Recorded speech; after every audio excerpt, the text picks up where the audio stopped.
Russian President Vladimir Putin used a major patriotic holiday Monday to again justify his war in Ukraine, but did not declare even a limited victory or signal where the conflict was headed. That came as his forces pressed their offensive and with a few signs of significant progress throughout the country. The Russian leader oversaw a Victory Day parade Monday on Moscow's Red Square, with troops marching in formation, military hardware on display, and a brass band playing to commemorate the Soviet Union's 1945 defeat of Nazi Germany. But Putin's much-anticipated speech offered no new insights as to how he intended to salvage the faltering war, and instead stuck to allegations that Ukraine posed a threat to Russia, even though Moscow's nuclear-armed forces are far superior in numbers and firepower. Meanwhile, Italian Prime Minister Mario Draghi meets with U.S. President Joe Biden this week in Washington, with Russia's war in Ukraine certain to be at the top of their agenda. Associated Press correspondent Charles de Ledesma reports. Both Rome and Washington will emphasize their historic friendship and shared desire to help Ukraine defend itself from Russia's 2-month-old invasion. At the Tuesday meeting, energy, climate change and promoting global economic prosperity are also on the agenda. Still, there are differences in tone over the war. Draghi is pushing for even a limited truce to allow talks to resume. Statements by Biden and his emissaries have been more aggressive, suggesting both regime change and the goal of weakening Russia. I'm Charles de Ledesma. In fighting Monday, Ukraine's military reported 4 high-precision Onyx missiles fired from the Russian-controlled Crimea Peninsula struck the Odessa area in southern Ukraine. The leader of Britain's main opposition party said Monday he will resign if he's fined by police for having a beer and food with colleagues while the nation was under strict COVID-19 restrictions. Labour Party leader Keir Starmer has acknowledged having takeout food and a beer in a lawmaker's office in northeast England in April 2021.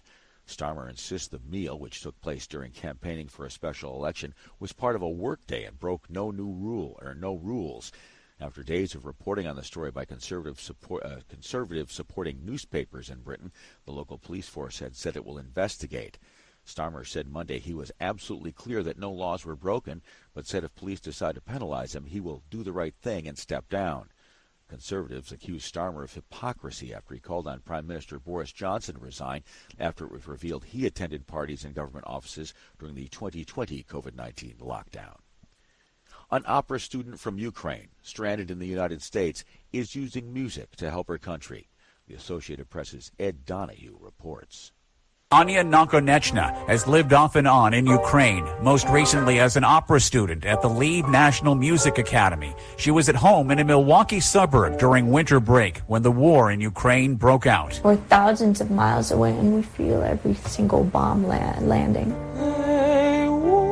Nakonechna has organized benefit concerts. I feel like creating beauty out of all of these horrors are very convincing to people. They bring the message out faster. Nakonechna says heartbreaking isn't even the word to try to describe this. All because I'm Ukrainian.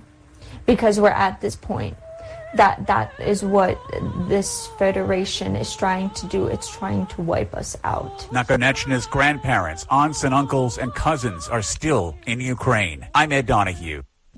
Firefighters in the southwestern U.S. state of New Mexico's Rocky Mountain foothills prepared Monday to evacuate residents, create new fire breaks, and clear brush to prevent a massive wildfire from destroying more homes and tinder-dry pine forests. The fire, the largest in the U.S., has burned about 300 homes and jumped a highway late Sunday, taking hold in rugged areas difficult for firefighters to reach and prompting a warning for more residents of rural villages to be prepared to flee quickly. Another New Mexico wildfire in the mountains surrounding one of the federal government's key facilities for nuclear research prompted Los Alamos National Laboratory and community officials to prepare for possible evacuations. Repeating the hour's top news story, Vladimir Putin used a major patriotic holiday to again justify his war in Ukraine.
Hi, thank you for watching. I hope the videos are useful for you. Please subscribe to my channel using the button below.